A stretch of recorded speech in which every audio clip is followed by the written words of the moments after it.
जय माता दी, जय माता दी, जय मां कामाख्या। ओम श्रीमन महागणाधिपते नमः। ओम उमा महेश्वराभ्यो नमः। ओम शशि पुरंदराभ्यो नमः। ओम वाणी हिरण्यगर्भाभ्यो नमः। ओम लक्ष्मी नारायणाभ्यो नमः। ओम कुल देवताभ्यो नमः। ओम इष्ट देवताभ्यो नमः। ओम ग्राम देवताभ्यो नमः। ओम स्थान देवताभ्यो नमः। ओम स्थापित देवताभ्यो नमः।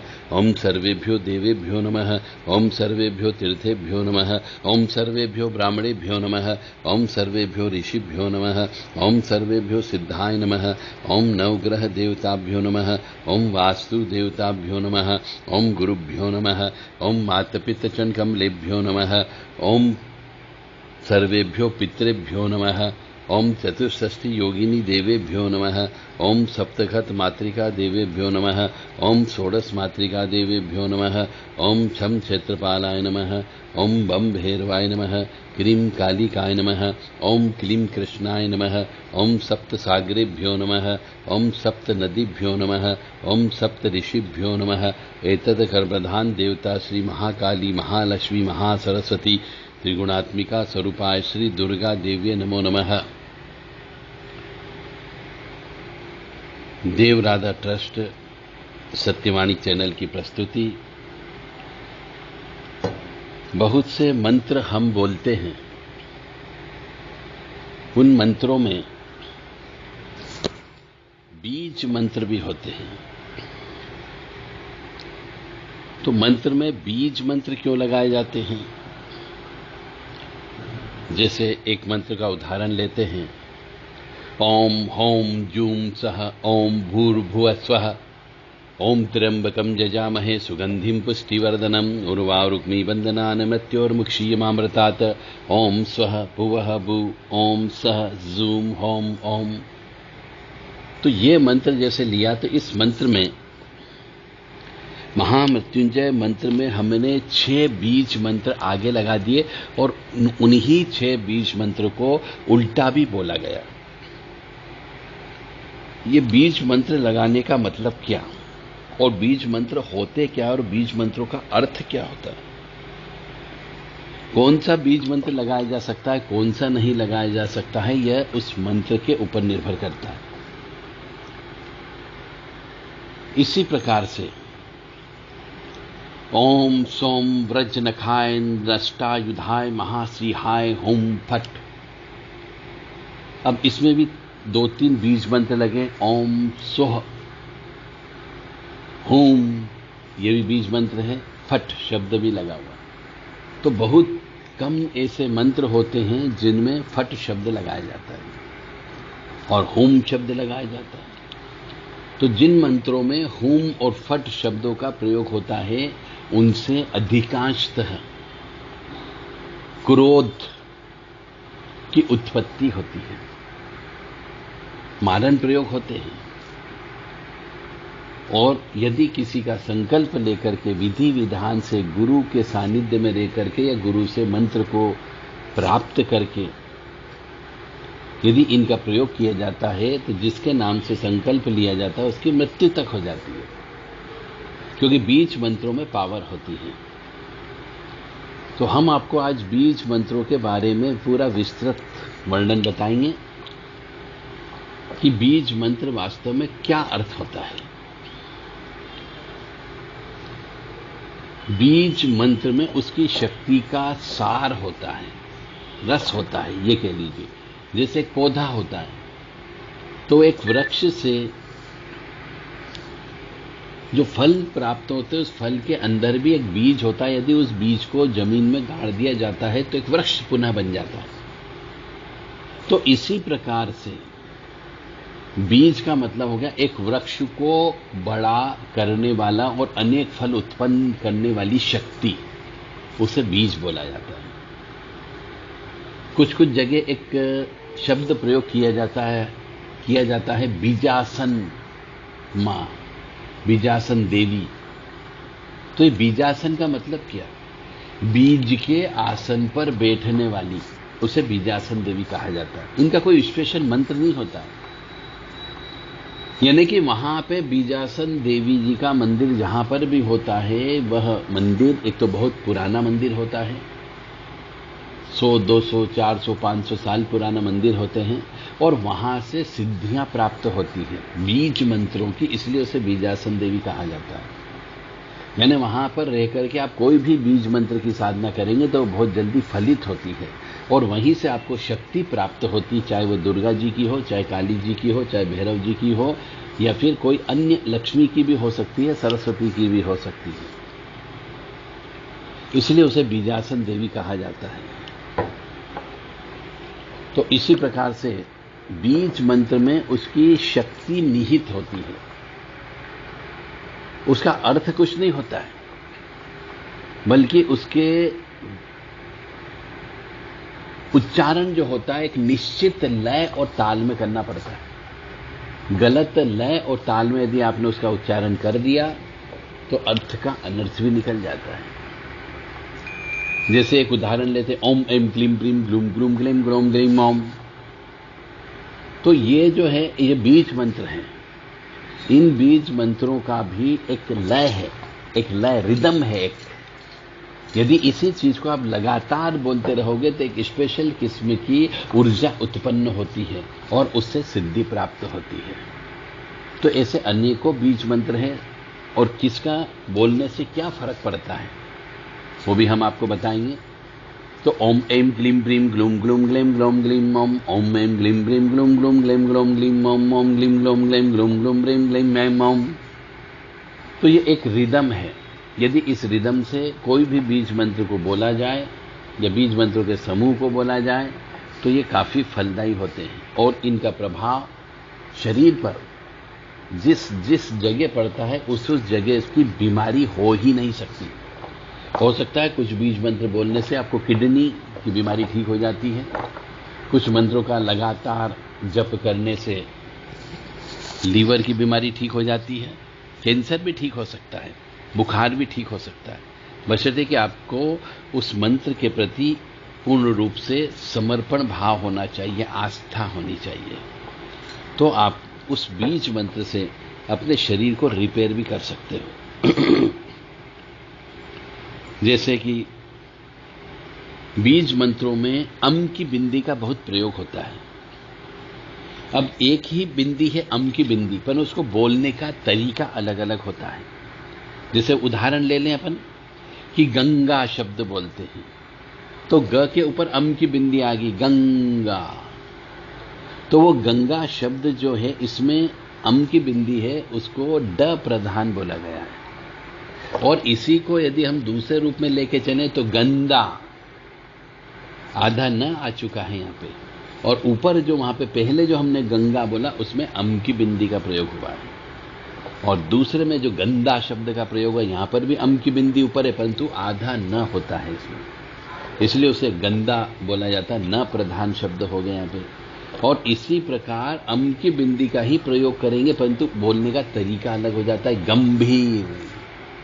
तो ग के ऊपर अम की बिंदी है, गंगा के ऊपर भी अम की बिंदी है, और गंदा में भी गम के ऊपर अम की बिंदी है, पर बोलने का तरीका, लिखने का तरीका अलग हो जाता है। गंभीर लिखेंगे तो आधा म आ गया, यहाँ पे म प्रधान हो गया, और गंगा शब्द में आधा न आ गया, और गंगा शब्द में आधा ड आ गया।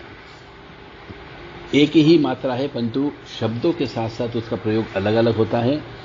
इसीलिए बहुत से लोग देखते हैं कि एंग, रिंग, क्लिंग ऐसे शब्दों का प्रयोग करते हैं, जबकि वो ग नहीं है। आपको बोलते समय एम, रीम, क्लीम शब्द का प्रयोग करना है, अर्थ का अनर्थ हो जाता है। और फिर आप कहोगे कि हमने करोड़ों जप कर लिए, इस मंत्र के 9 लाख जप कर लिए, हवन भी कर लिया, परंतु कुछ भी फायदा नहीं हुआ, और न ही हमें किसी प्रकार का कोई आभास हुआ।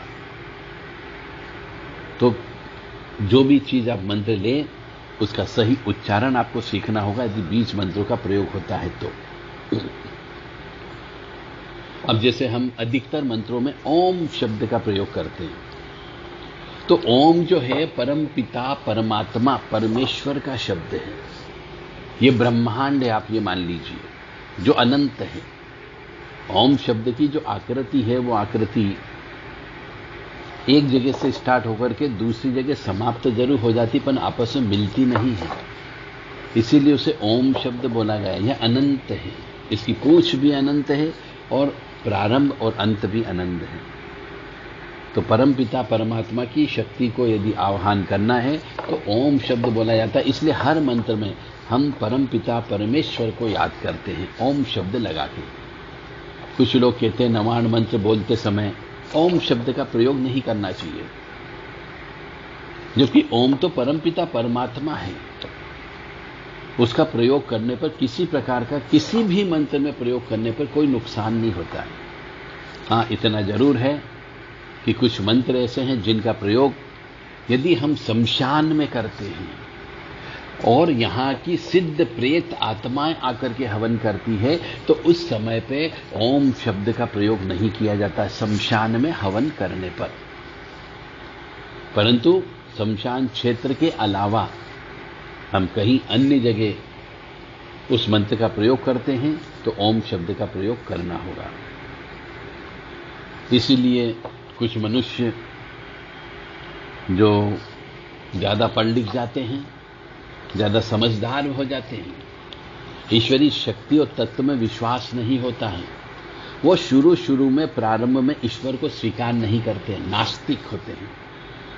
तो उनको यही बोला जाता है कि आप कम से कम 1 घंटा स्वच्छ होकर के, शुद्ध स्वच्छ पूर्वाभिमुख होकर के ओम शब्द का आपको प्रयोग करना है। बस ओम शब्द आपको बोलना है। उसके बाद वह स्वतः किसी न किसी शक्ति के सानिध्य में पहुंच करके समर्पण भाव से उनकी सेवा करता है।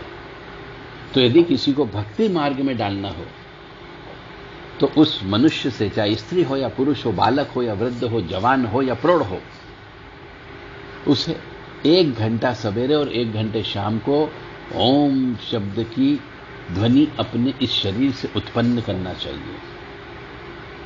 1 सांस में लेना है और 1 सांस में छोड़ना है।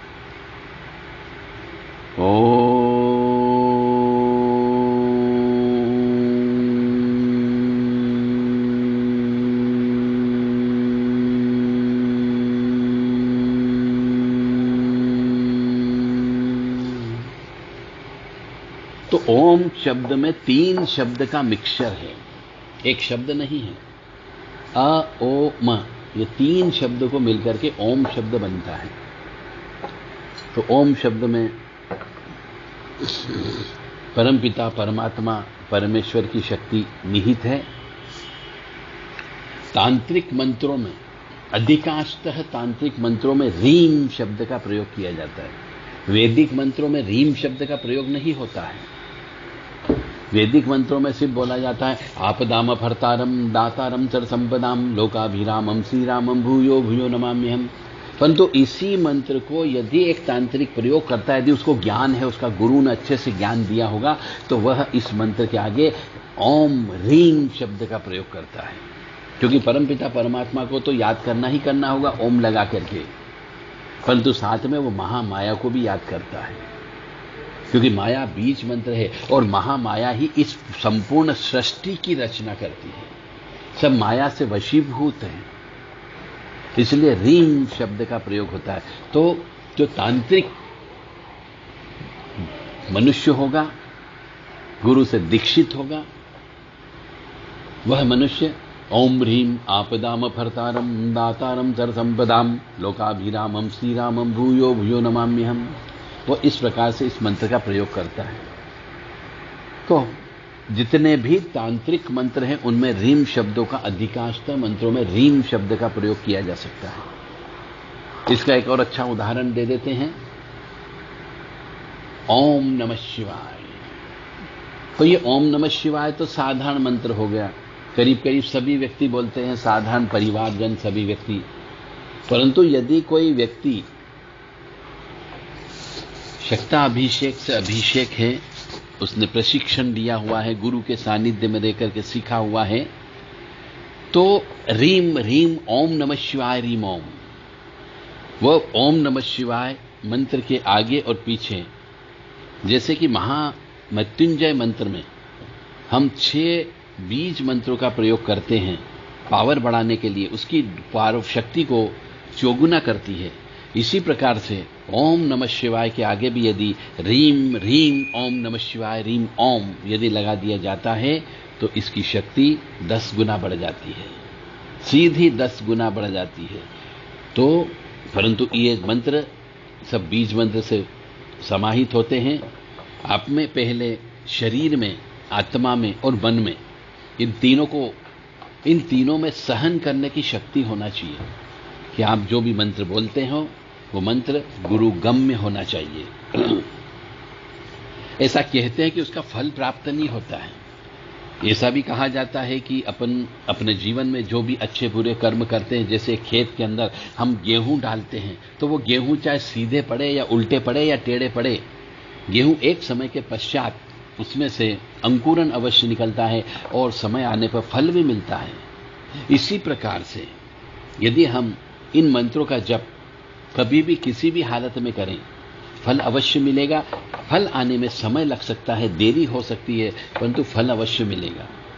इसीलिए कुछ मनुष्य कहते साहब हमने इतना अनुष्ठान कर लिया पर फल की प्राप्ति नहीं हुई।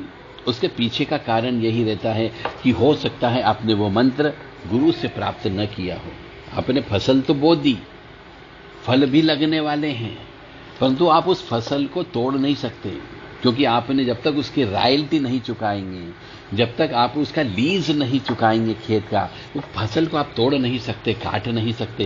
यानी कि लीज पर लेने का मतलब हो गया आपको किसी गुरु से गुरु दीक्षा लेकर के, गुरु दक्षिणा देकर के, उनका मान सम्मान करके मंत्र को प्राप्त किया जाता है, तब वह मंत्र काम करना प्रारंभ करता है। यानी आपके पास में भोजन की थाली सजी हुई है, परंतु उस भोजन को खा नहीं सकते क्योंकि आपका मुंह सिला हुआ है, और मुंह को, सिले हुए मुंह को सिलाई को कटवाना पड़ती है। तो सिलाई को कटवाने के लिए गुरु की आवश्यकता होती है, तब जाकर के आपका वो मंत्र काम करना प्रारंभ करता है। अन्यथा बिल्कुल 99% तक आप अपनी साधना पूरी कर सकते हो बिना गुरु के। बहुत से विघ्न बाधा आएंगे, आप वो भी सहन करने की शक्ति पैदा कर लोगे, परंतु उसके फल खाने के लिए आपको गुरु की आवश्यकता होगी। तो ही वो मंत्र गुरु, परम गुरु, परमेष्टि गुरु और तत्परात्पर गुरु के आशीर्वाद से उसका फल आपको खाने को मिल जाते हैं। तो इसी प्रकार से रीम शब्द जो है माया बीज है, इसको केवल तांत्रिक ही प्रयोग करते हैं, वैदिक पंडित, पुजारी, शास्त्री इसका प्रयोग नहीं करते हैं। श्रीम शब्द जो है लक्ष्मी जी का बीज मंत्र है। यदि किसी व्यक्ति को लक्ष्मी जी की कृपा चाहिए तो श्रीम शब्द का अनुष्ठान करना चाहिए। इसका एक विधान है, और कोई भी मंत्र जप करें, अनुष्ठान करें, उसके पहले आपको नांदी श्राद्ध कर्म करना चाहिए, ताकि आपके द्वारा जाने अनजाने में बहुत से पाप कर्म किए जाते हैं। नजर दोष से पाप कर्म हो जाते हैं, मन से पाप कर्म हो जाते हैं, जूते चप्पल चलने से आपके बहुत से कीड़े मकोड़े मर जाते हैं, गाड़ी चढ़ाने से बहुत से कीड़े मकोड़े और जानवर मर जाते हैं। उन सबकी आत्मा की शांति के लिए नांदी श्राद्ध कर्म करना पड़ता है। और यदि आप जप तप में लग गए और आपने नांदी श्राद्ध कर्म नहीं किया तो उन सब जीवात्मा जिनकी हत्या आपने कर दी, अल्टीमेटली वो भी आत्मा ही तो है, चाहे मनुष्य की हत्या हो या जीव आत्मा की हत्या हो, है तो हत्या। और यदि उनकी हत्या हो जाती है आपसे अनजाने में या जानबूझ करके, तो उनकी आत्मा की शांति के लिए नांदी श्राद्ध कर्म करना पड़ता है। तो नांदी श्राद्ध कर्म करने के बाद ही साधना में प्रवेश करना चाहिए। यह आपका गुरु बताएगा। और यदि गुरु आपका नांदी श्राद्ध कर्म नहीं करवाता है और आपको साधना दे देता है, तो मान करके चलिए उस गुरु को ज्ञान नहीं है। आप सिर्फ उस गुरु से प्राप्त मंत्र का जप करते रहोगे, नाव तो चलती रहेगी, पर उसकी कोई भी सीमा नहीं होगी कि आपको कहां पर जाना है। आपको डेस्टिनेशन नहीं दिया है उसने, बस आप तो मंत्र जप करते रहो। मंत्र जप करने से कुछ नहीं होता है जब तक कि आपको सीमा नहीं दी जाए। मतलब एक समुद्र के अंदर नाव को उतार दिया परंतु आपको याद होना चाहिए कि मुझे किस शहर में, किस दिशा में जाना है। तो यदि गुरु अच्छा होगा आपका, तो आपको सही दिशा निर्देश देगा और सही नियम कानून से चलवाएगा। हो सकता है बहुत से मनुष्यों ने कई वर्षों से चली आ रही परंपरा कि गुरु पूर्णिमा के दिन गुरु मंत्र लेना है, तो गुरु महाराज ने हजारों लाखों व्यक्तियों में, 100 व्यक्तियों में, 500 व्यक्तियों में एक साथ एक ही गुरु मंत्र दे दिया। अब आप गुरु मंत्र लेकर के बड़े प्रसन्न हो गए, कह रहे गुरु महाराज ने मंत्र दे दिया, एक माला फ्री में दे दी, उनके आश्रम पे रह करके आ गए हैं। परंतु वो गुरु मंत्र वास्तव में आपके योग्य है या नहीं, आपके पिछले जन्म के इष्ट कौन है, उस पर निर्भर करता है। यदि आपका इष्ट का मंत्र नहीं मिला जो पिछले जन्म के कर्म के अनुसार था, तो वो जो गुरु मंत्र दिया गया वो गुरु मंत्र जिंदगी में काम नहीं करता है। तो सबसे पहले आपको अपने इष्ट का निर्धारण करना चाहिए। उसके बाद गुरु मंत्र लेने के पहले नांदी श्राद्ध कर्म अवश्य करें। यदि नहीं किया हो तो अभी भी समय है, आप कर सकते हैं कि मेरे द्वारा जाने अनजाने में अभी तक जितने भी जीव हत्या हो गई हो, कीड़े मकोड़ों की हो गई है, चींटी की हो गई है, दवाई डालने से बहुत से हत्या हो जाती, मकड़ी को हम मार देते हैं, छिपकली को मार देते हैं, रास्ते में बहुत से जीव कीट पतंग रहते हैं, स्कूटर गाड़ी चलाने से मर जाते हैं। तो उन सबकी आत्मा की शांति के लिए नांदी श्राद्ध कर्म करना अत्यंत आवश्यक होता है, अन्यथा आपकी साधना सिद्धि नहीं मिलती है। इसीलिए बहुत से मनुष्य भटकते हैं और कहते हैं हमने करोड़ों जप कर लिए, लाखों जप कर लिए, पर किसी प्रकार का कोई भी सुरूर उत्पन्न नहीं हुआ, नहीं कि उस शक्ति का जिसका हमने मंत्र जप किया कभी उनके दर्शन हुए और नहीं हमें किसी प्रकार का कोई फायदा हुआ। तो इसलिए बहुत गहराई में जाकर के इस धर्म में, आध्यात्म में उतरना चाहिए। तो रीम शब्द जो है माया बीज मंत्र है। इससे माया, जो योग माया है, जो इस सृष्टि को चला रही है, जो सुख दुख प्रदान करती है, ये उस देवी जी का मंत्र है। तो अधिकांशतः तांत्रिक मंत्रों में माया रीम शब्द को प्रयोग करके ही मंत्रों का संयोजन किया जाता है। श्रीम शब्द जो है लक्ष्मी का है, ओम श्रीम श्रीय नमः।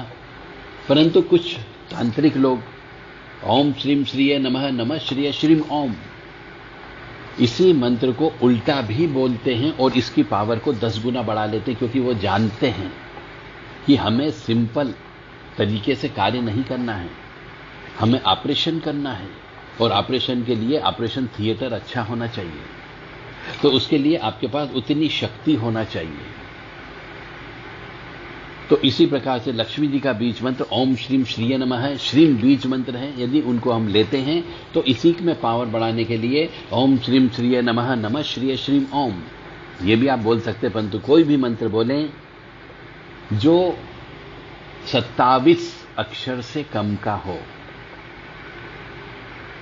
ऐसे मंत्र गुरु से ही प्राप्त करने के बाद में ही जप करना चाहिए, अन्यथा फल की प्राप्ति में पूर्णतः संशय रहता है, शंका रहती है और जहां तक मुझे उम्मीद है कि उसका फल प्राप्त नहीं होता है। इसी प्रकार से ओम ऐं ह्रीं क्लीं चामुंडाय विच्चे, ये नवाण मंत्र हो गया। सभी को मालूम है, परिवारजन भी करते हैं, साधना प्राप्त करने के लिए भी किया जाता है, कुल देवी के लिए भी इसी मंत्र का प्रयोग करते हैं और देवी को प्रसन्नता करने के लिए भी ओम ऐं ह्रीं क्लीं चामुंडाय विच्चे का प्रयोग करते हैं। और कुछ लोग तंत्र मंत्र भूत प्रेत भगाने के लिए भी इसका प्रयोग करते हैं, जबकि इस मंत्र से कोई भूत प्रेत नहीं भगते हैं, परंतु ऐसा प्रचारित कर दिया गया कि इस मंत्र से भूत प्रेत भी नियंत्रण में आ जाते हैं। अरे ये मंत्र है महाकाली, महालक्ष्मी, महासरस्वती का। इस मंत्र में भूत प्रेत का कोई संबंध नहीं है। इसलिए आप यदि साधना सिद्धि कर रहे हो और यदि किसी ने आपको ये ओम ऐं ह्रीं क्लीं चामुंडाय विच्चे मंत्र दिया है तो ओम शब्द अवश्य लगाइए। केवल ऐं ह्रीं क्लीं चामुंडाय विच्चे बोलने से काम नहीं चलेगा और इससे भूत प्रेत की साधना नहीं होती है, ये भी अवश्य ध्यान रख लें। और इसी मंत्र में यदि आप पावर जोड़ना चाहते कि एक मंत्र बोलने का मतलब है आपने 10 बार मंत्र बोला, तो इस मंत्र को आपको विपरीत क्रम में भी बोलना है। तो विच्चे चामुंडे क्लीम ह्रीम ऐं ओम, ओम ऐं ह्रीम क्लीम चामुंडाय विच्चे, विच्चे चामुंडाय क्लीम ह्रीम ऐं ओम। यानी पहले आपने 9 शब्दों को उल्टा बोल दिया, फिर सीधा बोला, फिर उल्टा बोला, यानी कि ये 10 टाइम्स पावर आपको प्रदान करेगा।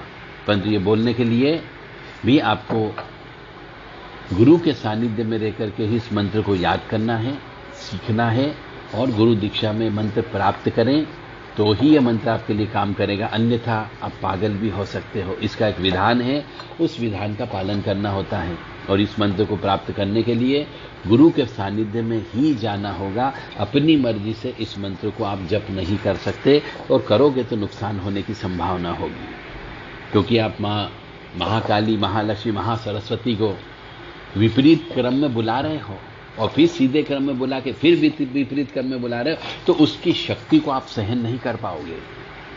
आपका धंधा पानी है, व्यवसाय है तो बर्बाद हो सकता है, आपकी नौकरी छूट सकती है, या फिर आपके पास कुछ जमा पूंजी है तो वो जमा पूंजी आपकी बर्बाद हो सकती है। तो ह्रीम शब्द जो है माया बीज मंत्र है, क्रीम शब्द लक्ष्मी का बीज मंत्र है, क्रीम काली का बीज मंत्र है। ओम क्लीम कृष्णाय नमः बोला जाता है, क्रीम कालिकाय नमः बोला जाता है। तो काली का बीज मंत्र जो है क्रीम शब्द आता है, और ऐं शब्द जो है सरस्वती का बीज मंत्र है, और क्लीम शब्द जो है ये कृष्ण का बीज मंत्र है। इसलिए बहुत से मनुष्य जो पापों का नाश करना चाहते हो, उन्हें ओम क्लीम कृष्णाय नमः ज्यादा से ज्यादा जप करना चाहिए। एक बार बोलने का मतलब है आपके पापों का नाश, एक पाप का नाश तो होगा ही होगा।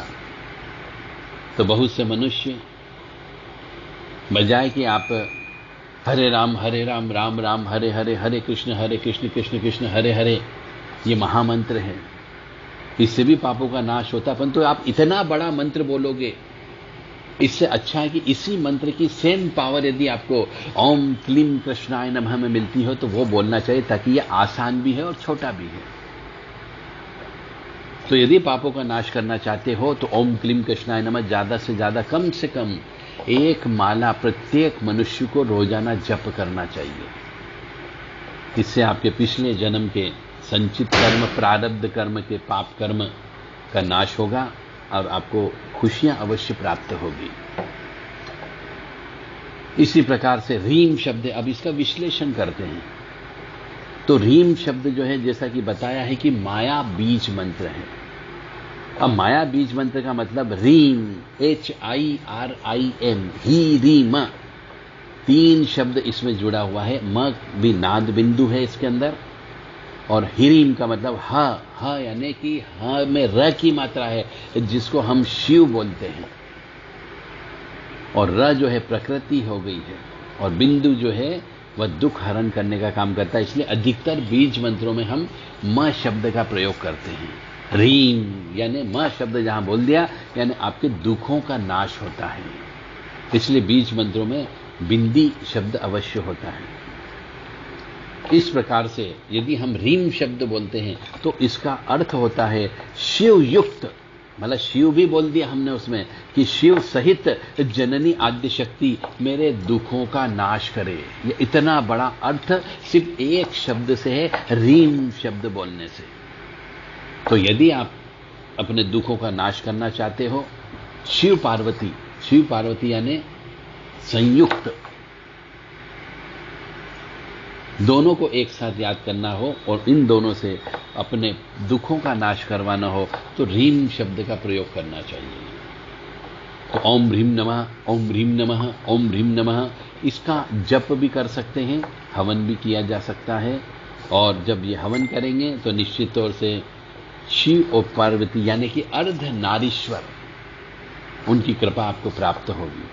अब वेद में जाएंगे तो अर्ध नारीश्वर का बहुत बड़ा मंत्र है, आपको इतना बड़ा मंत्र बोलने की आवश्यकता नहीं है। इसी प्रकार से श्रीम शब्द है, यह लक्ष्मी जी का बीज मंत्र है। यदि इसका भी हम संधि विच्छेद करते हैं तो श, आधा श आता है, श्रीम, और र पूरा आता है, और ई जो है महामाया है, और नाद शब्द इसमें बिंदु भी है जो दुख हरने का काम करता है। तो श्रीम शब्द का मतलब होता है महालक्ष्मी, धन संपत्ति, महामाया और दुख हरने वाली। इस प्रकार से इस श्रीम शब्द का अर्थ होता है कि धन संपत्ति की अधिष्ठात्री जगत जननी मां लक्ष्मी मेरे दुखों को हरे या मेरे दुखों को दूर करे। अब इतनी बड़ी प्रार्थना आपको बोलना पड़ती है, इससे अच्छा है कि आप सिर्फ ओम श्रीम नमः, ओम श्रीम नमः, ओम श्रीम नमः, और यदि इसके साथ में श्री हरि विष्णु को भी प्राप्त करना चाहते हो तो ओम श्रीम श्रीये नमः। इसलिए बीज मंत्र बहुत शक्तिशाली होते हैं, और इन हर बीज मंत्र में 2 या 2 से अधिक शक्तियों का निवास होता है, बशर्ते कि बीज मंत्र की साधना न्यास सहित की जाए, विधि विधान से की जाए, निश्चित समय पर की जाए, निश्चित स्थान पर की जाए और निश्चित मात्रा में की जाए। इसी प्रकार से एम शब्द है, एंग नहीं है वो। बहुत से मनुष्य कंफ्यूजन होते हैं, तो एम शब्द का प्रयोग करना है। यह महासरस्वती जी का बीज मंत्र है। वाग भाव भी बोला जाता है इसको, वाग देवी। इसमें एम जो है वो सरस्वती, नाद जगन्माता, और बिंदु स्वरूप जो है, बिंदु स्वरूप का मतलब ही दुख हरण है। जैसा मैंने बोला, चाहे वो श्रीम में बोला जाए, एम में बोला जाए, रीम में बोला जाए, किसी में भी बोला जाए, अम की बिंदी वह दुख हरण करने का काम करती है। इसलिए हम जो है अधिकतर बीज मंत्रों का प्रयोग करना चाहिए, जिससे आपके दुखों का नाश हो जाएगा, दुख हर जाएंगे। तो इस प्रकार एम शब्द को बोलने से बोला जाता है कि हे जगन्माता सरस्वती मेरे दुखों का हरण करें। और क्लीम काम बीज मंत्र है। इस काम बीज मंत्र यानी कि कृष्ण का बीज मंत्र है, और इसमें क आधा आता है, श्री कृष्ण बोला जाता है। ल दिव्य तेज वाला मंत्र है, जिसको हम लम शब्द भी बोल सकते हैं। जैसे हम अपनी जब ऊर्जा को ऊर्ध्वमुखी करते हैं तो यम, रम, लम, शम, हम इन मंत्रों का प्रयोग किया जाता है, तब कुंडलिनी जागरण होती है। तो कुंडलिनी जागरण करने में क्लीम शब्द का प्रयोग बहुत अच्छे से हो सकता है। तो लम शब्द जो है यह दिव्य तेज प्रदान करता है, और क्लीम ई की मात्रा इसमें आती है। यह ई की मात्रा जो है योगेश्वरी देवी या योगेश्वर शब्द को इंडिकेशन देता है, और इसमें भी अम की बिंदु है जो आपके दुख हरण करने का काम करता है। इस प्रकार क्लीम शब्द का अर्थ होता है हे राज राजेश्वरी योग माया मेरे दुखों को दूर करे, या फिर यह भी कह सकते हैं कि हे योगेश्वर श्री कृष्ण मेरे दुखों को दूर करे। तो क्लीम शब्द इन सब मंत्रों से भी उच्च है और शक्तिशाली भी है।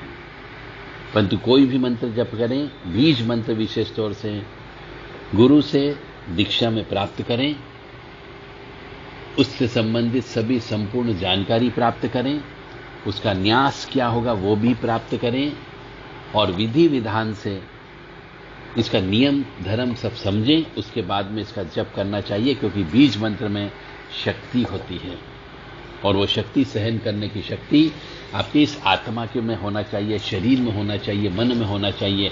अन्यथा बीज मंत्रों का प्रयोग करते हुए बहुत से मनुष्य हमने देखे हैं जो पागल हो गए, मानसिक असंतुलन उनका खराब हो गया, पैसे की आवक उनकी बर्बाद हो गई, और अंततः वो आज फिर ऐसे ही बैठे हुए न तो जप तप कर सकते हैं और न ही कमाई कर सकते हैं, बेकार हो गए, मतलब जीवन उनका खराब हो गया।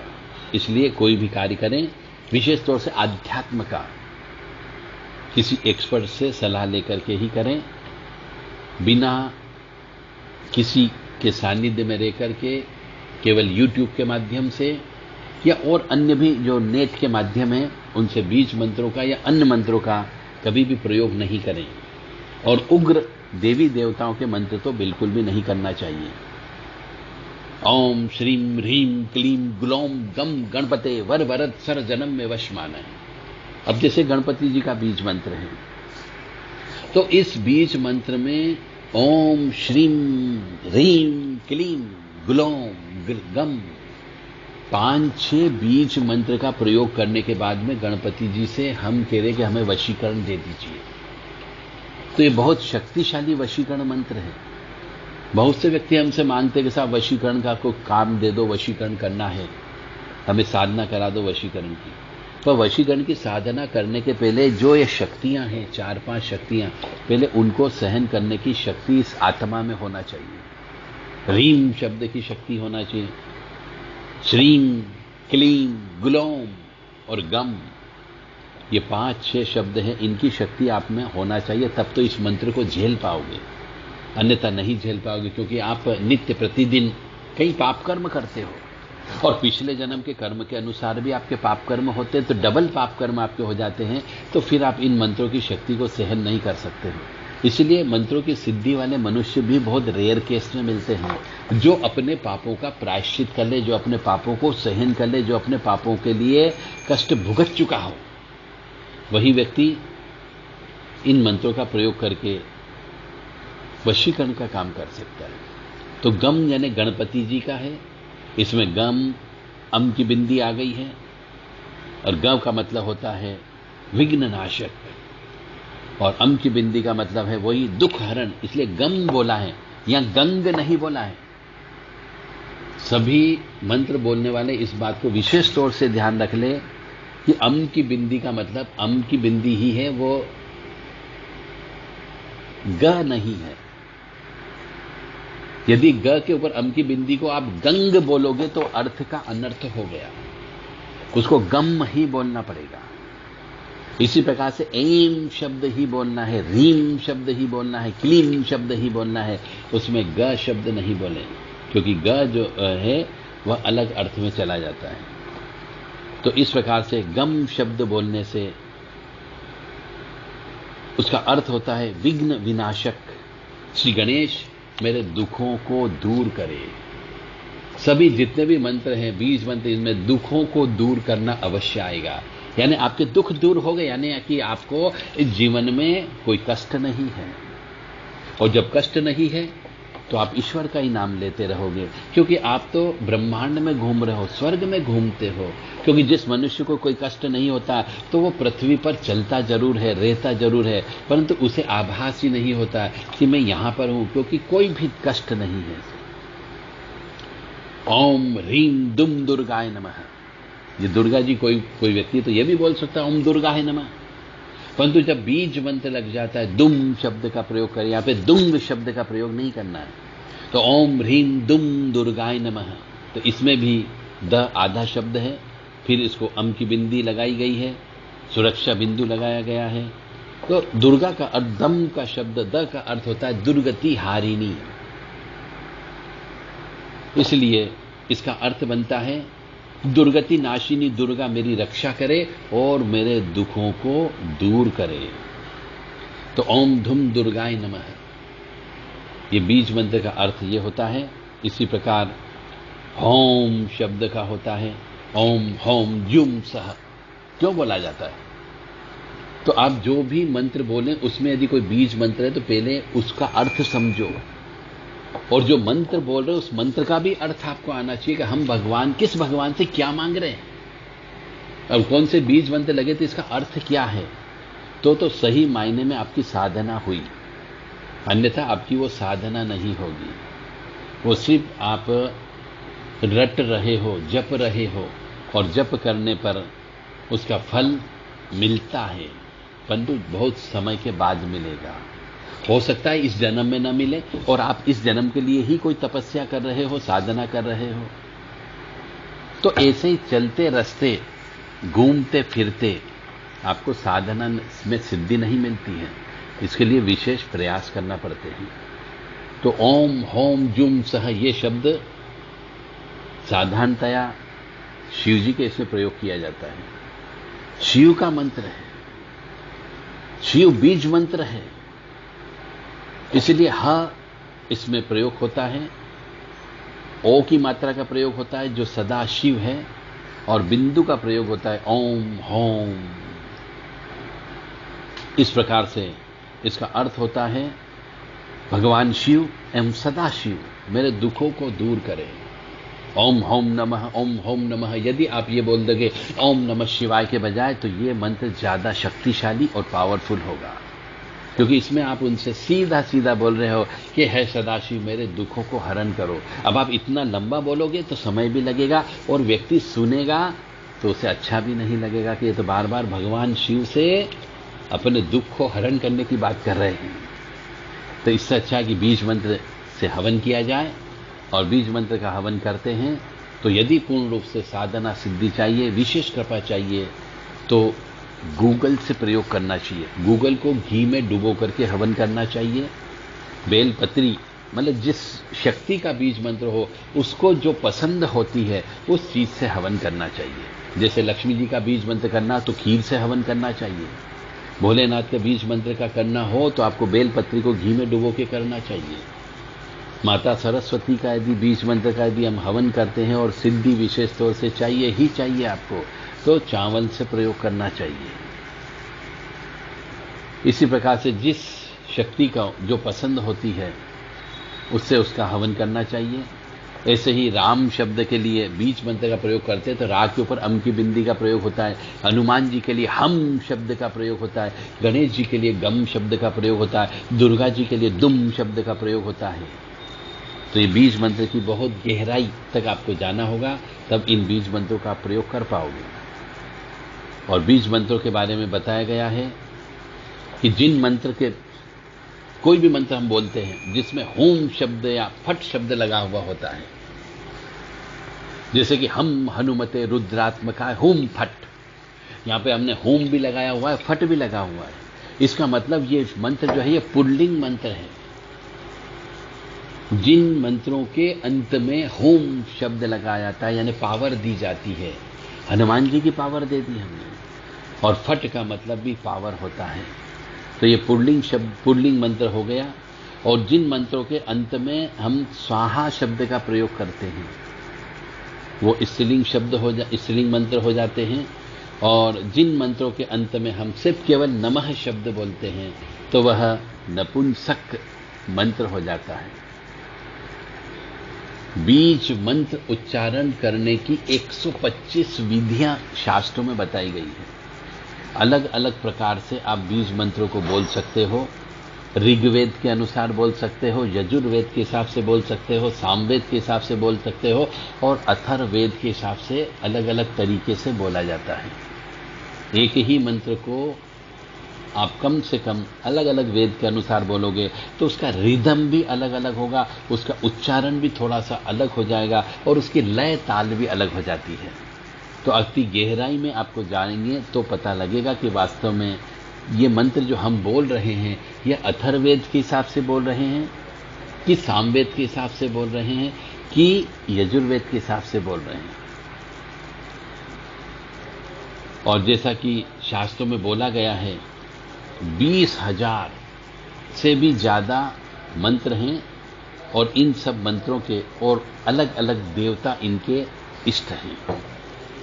जैसे यदि हम ऋग्वेद के अनुसार बोलते हैं तो उसके अधिष्ठात्री देवता ऋग्वेद के गुरु महाराज होते हैं। तो जब भी न्यास किया जाएगा उस समय गुरु को अवश्य याद किया जाएगा। और यदि हम यजुर्वेद के हिसाब से कोई मंत्र बोलते हैं तो उसमें न्यास किया जाएगा, तो उसमें शुक्र ग्रह उसके देवता माने जाते हैं। और यदि हम सामवेद के अनुसार उस मंत्र को बोलते हैं तो उसके देवता मंगल होते हैं। और यदि हम अथर्ववेद के हिसाब से उस मंत्र को बोलते हैं और जब भी न्यास करेंगे तो उसमें बुध ग्रह का हिसाब से न्यास किया जाता है। आदित्य हृदय स्तोत्र यदि कोई व्यक्ति पढ़ता है तो वह बीज मंत्र ही है, और उसके लिए सूर्य उसके देवता होते हैं। दुर्गा स्तोत्र का यदि हम पाठ करते हैं तो उसके देवता चंद्रमा होते हैं, और रामायण जी का पाठ यदि करते हैं तो उसके देवता गुरु होते हैं। तो जब भी ऐसा कोई अनुष्ठान किया जाए इन चीजों का, तो इनके जब तक अधिष्ठात्री देवता को आप नहीं बुलाओगे तब तक वो अनुष्ठान आपका अपूर्ण रहेगा और उसकी फल की प्राप्ति नहीं होती है। इसीलिए कई बार बहुत से मनुष्य बोलते हैं कि हमने अनुष्ठान करा लिया, 5 बार करा लिया, 10 बार करा लिया, परंतु उसका फल ही प्राप्त नहीं हुआ, हमारा जो काम था वो काम पूरा नहीं हुआ, या फिर हमें जो फल प्राप्त होना था वो फल प्राप्त नहीं हुआ, तो वो ब्राह्मण की गलती, आपकी गलती नहीं है। वो ब्राह्मण की गलती होती है कि यदि वो श्री दुर्गा जी के दुर्गा सप्तशती स्तोत्र का पाठ करता है, हवन करता है, तो उसे चंद्रमा जो अधिष्ठात्री देवता हैं उनको बुलाना ही बुलाना पड़ेगा। और यदि उनको याद नहीं किया तो मान करके चलें आपका दुर्गा अनुष्ठान अपूर्ण रह जाएगा, क्योंकि जब मुख्य व्यक्ति ही नहीं आया है। इसी प्रकार से यदि हम आदित्य हृदय स्तोत्र का कोई अनुष्ठान करते हैं और सूर्य नारायण भगवान को याद नहीं करोगे, तो वो आदित्य हृदय स्तोत्र आप चाहे लाखों बार जप कर लो, लाखों बार पाठ कर लो, उसका कुछ भी अनुष्ठान कर लो, कोई फल की प्राप्ति नहीं होगी, क्योंकि उसका देवता ही नहीं बुलाया आपने। बहुत बारीकी चीज है हमारे इस सनातन धर्म के अंदर, और इस वजह से आज के जमाने में जो युवा पीढ़ी है, विशेष तौर से ब्राह्मण लोगों की, उनको इतनी गहराई का ज्ञान नहीं होने की वजह से वो पूजा पाठ तो कर रहे हैं, अपनी रोजी रोटी भी चला रहे हैं, परंतु इतनी गहराई में जाकर के वो सीखना ही नहीं चाहते। इसलिए आपका अनुष्ठान यंग एज के ब्राह्मणों से कराने पर कई बार फेल हो जाता है, क्योंकि उन्हें जितना ज्ञान अपने गुरु से प्राप्त होता है, आश्रम में प्राप्त होता है, बस वो उससे ज्यादा अधिक जानने का प्रयास भी नहीं करते हैं, और आपके अनुष्ठान हमेशा के लिए खराब होते रहते हैं। उसका पाप ब्राह्मण पर ही लगता है। इसीलिए वो ब्राह्मण कई बार देखा गया है कि सब कुछ पूरी जिंदगी भर भगवान का नाम लेने के बावजूद भी वह कष्ट में रहता है, प्रताड़ित रहता है, और उसके पास धन की कमी रहती है, बीमारियां लग जाती है। तो जो मनुष्य, जो ब्राह्मण दूसरों के यहां पे जाके अनुष्ठान करता है, दूसरों की बीमारी दुखी ठीक करने के लिए अनुष्ठान करता है, तो अपने घर में आई हुई बीमारी को वो ठीक नहीं कर सकता। क्यों? बीमारी क्यों आई? क्योंकि उसने दूसरों की बीमारी ठीक करने के लिए अनुष्ठान दिया था, परंतु उस अनुष्ठान में गलती होने की वजह से उसकी बीमारी, क्योंकि उस व्यक्ति ने तो आपको अनुष्ठान का जो दक्षिणा देना चाहिए वो अनुष्ठान की दक्षिणा दी, तो उसका जो फल है वो उस ब्राह्मण के परिवार को ट्रांसफर हो जाता है, उसका पुण्य क्षय हो जाता है ब्राह्मण का, और उसके यहाँ पे बीमारियां लग जाती है, जिसकी वजह से तरह तरह के कष्ट उनको प्राप्त होते हैं। इसलिए इतनी गहराई में आप भी जाएं, समझें, हमारे इस तथ्य को समझो। इसी प्रकार से ग्राम देवता की यदि कोई अनुष्ठान करते हैं तो उसके लिए हमें राहु को याद करना पड़ेगा। विष्णु सहस्त्र नाम, गायत्री मंत्र जाप या महामृत्युंजय के जाप करते हैं तो इसके लिए भी किसी न किसी की बुलाना पड़ता है। तो विष्णु सहस्त्र नाम के लिए बुध को, गायत्री मंत्र जाप करने के लिए शनि को, और महामृत्युंजय के जप करते हैं तो केतु को बुलाना चाहिए, क्योंकि वो धर्म ध्वजा का प्रतीक होता है।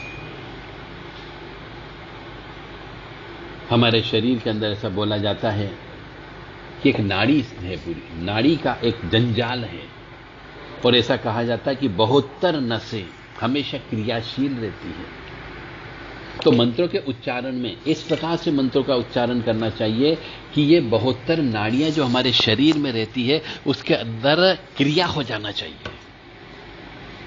कि मन ही मन में, मुख में बंद करके यदि आप जप करोगे तो उन नाड़ी के ऊपर कोई असर नहीं पड़ता है। इसलिए जब भी मंत्र जप करें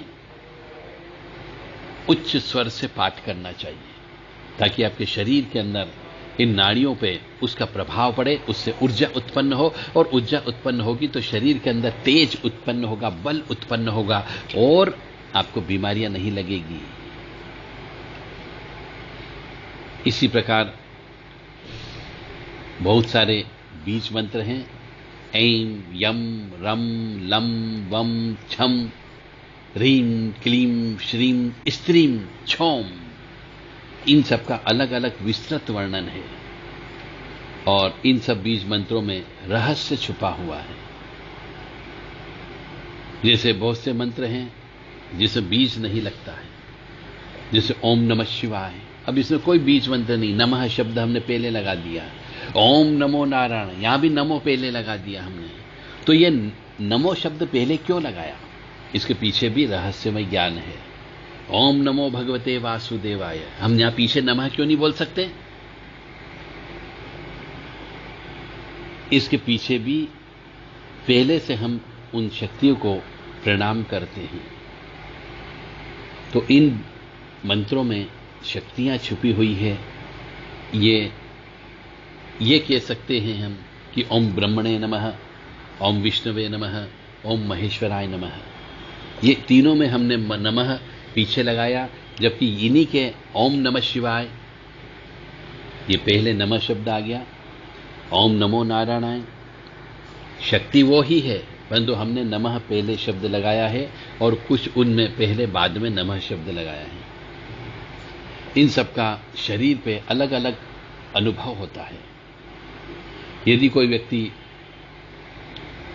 ओम महेश्वराय नमः बोलता है और एक व्यक्ति ओम नमः शिवाय बोलता है, तो दोनों के जमीन आसमान में अंतर पड़ता है उसके बोलने के तरीकों में।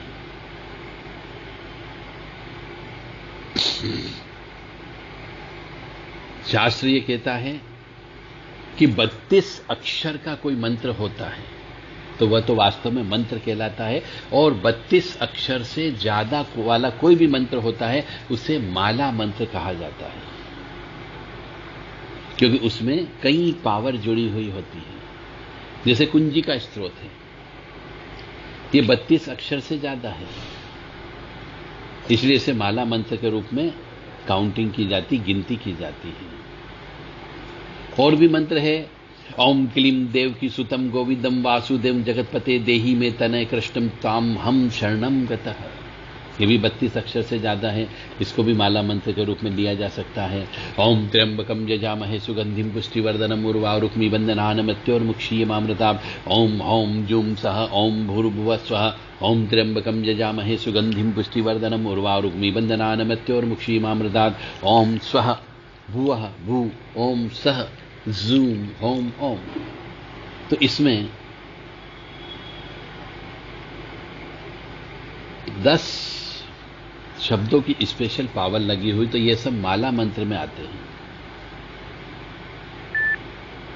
और मंत्रों के आगे ओम नमः यदि जोड़ दिया जाता है तो इनमें पावर जो है कई अनेक गुना बढ़ जाती है। जैसे हम ओम सूर्याय नमः, ये ओम शब्द जोड़ दिया तो उसकी पावर बढ़ गई। ओम चंद्राय नमः, ओम गुरुवे नमः, ओम भौमाय नमः, ओम बुधाय नमः।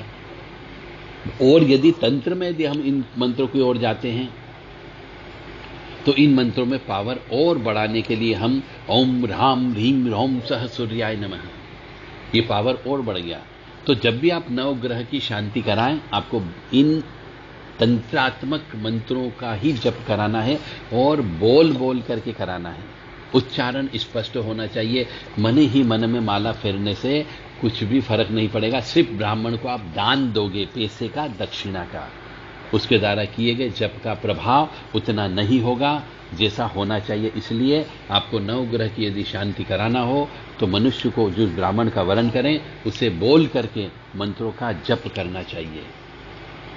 जैसे ओम राम ह्रीम रोम स सूर्याय नमः, ओम श्राम श्रीम श्रोम स चंद्राय नमः, ओम ग्राम ग्रीम ग्रोम स गुरुवे नमः, ओम द्राम द्रीम द्रोम स शुक्राय नमः, ओम क्राम क्रीम क्रोम स भौमाय नमः, ओम ब्राम ब्रीम ब्रोम स बुधाय नमः, ओम प्राम ब्रीम ब्रोम स शनिये नमः, ओम ब्राम ब्रीम ब्रह्म स राहवे नमः, ओम इस्त्राम स्त्रीम स्त्रोम स केतवे नमः। तो इस प्रकार से ये बीज मंत्रों के बारे में बहुत ही विस्तृत जानकारी आपको प्रदान की गई। मुझे उम्मीद है कि आप बीज मंत्र यदि किसी गुरु से प्राप्त करते हैं तो जो विधि विधान बताया उनका पालन करोगे। और भी यदि आपने बीज मंत्रों का यदि आप जप कर रहे हो किसी YouTube के माध्यम से या टीवी पर देख करके किसी गुरु के द्वारा बताने पर, तो वो बीज मंत्र का प्रयोग आपके लिए हानिकारक हो सकता है। आप विधि विधान का पालन करें, विधि विधान से गुरु मंत्र में प्राप्त करें और उसका संपूर्ण विधान अवश्य उस गुरु महाराज से अवश्य पूछें, ताकि आपको वो मंत्र आपकी आत्मा के लिए, मन के लिए काम कर सके और आप अपने इष्ट तक पहुंच सके। जय माता दी, जय मां कामाख्या। ओम नमः शिवाय। ओम ह्रीम दुर्गाय नमः। ओम ह्रीम व्रज नखाय दष्टायुधाय महासिंहाय हूम फट स्वाहा। ओम खैम खैम खौम खम फट प्राण गहासी हूम फट सर्व शत्रु सहारणाय सरसालुआय पक्षी राजाय हूम फट। ये मंत्र सर्व सालुवाय पक्षी महाराज का मंत्र है। इसमें यही एक ऐसा मंत्र है जिसमें 3 बार हूम फट शब्द का प्रयोग होता है। महाशक्तिशाली मंत्र है। इस मंत्र का प्रयोग करने से शत्रु समूल नाश हो जाता है। कोई किसी प्रकार का पाप नहीं लगता है, क्योंकि आप इस मंत्र की सिद्धि प्राप्त करने के बाद में जब ये मंत्र की शक्ति आपके पास आएगी तो सर्वप्रथम ये आपके सभी शत्रुओं को आपसे दूर कर देती है, उसके बाद ही आपके पास पहुंचती है। यदि किसी मनुष्य को, यदि किसी साधक को बीज मंत्रों से संबंधित कोई भी अन्य जानकारी चाहिए, बीज मंत्र की साधना चाहिए, बीज मंत्र से संबंधित ज्ञान चाहिए, तो व्हाट्सएप के माध्यम से अपना पूरा परिचय देते हुए प्रश्न कर सकते हैं और साधना भी विधि विधान से प्राप्त की जा सकती है। 9893128047 और 7649862712 पर व्हाट्सएप के माध्यम से ही संदेश दें। आपसे बार बार अनुरोध है कि कृपया इन नंबरों पर आपको फोन नहीं करना है, केवल व्हाट्सएप पर संदेश देकर के आप अपनी इच्छा या प्रश्न आप रख सकते हैं। जय माता दी, जय मां कामाख्या, मां भगवती जगज्जननी आद्यशक्ति भवानी, आह्लादिनी शक्ति, कष्ट निवारिणी, दुख निवारिणी, महिषासुर मर्दिनी, चंडमुंड नाशिनी, सिंहवाहिनी, क्लेश नाशिनी, पाप नाशिनी, दुरितापहारिणी, शत्रु संग विधारिणी आपको सुखी रखे, स्वस्थ रखे, प्रसन्न रखे, यश दे, कीर्ति दे, मान सम्मान दे और सबसे बड़ी बात है आपकी शरीर को, इस काया को निरोगी रखे। ऐसी कामना हम मां जगज्जननी आद्यशक्ति भवानी से करते हैं। लोका समस्ता सुखिनो भवन्तु, लोका समस्ता सुखिनो भवन्तु, लोका समस्ता सुखिनो भवन्तु। ओम शांति शांति शांति।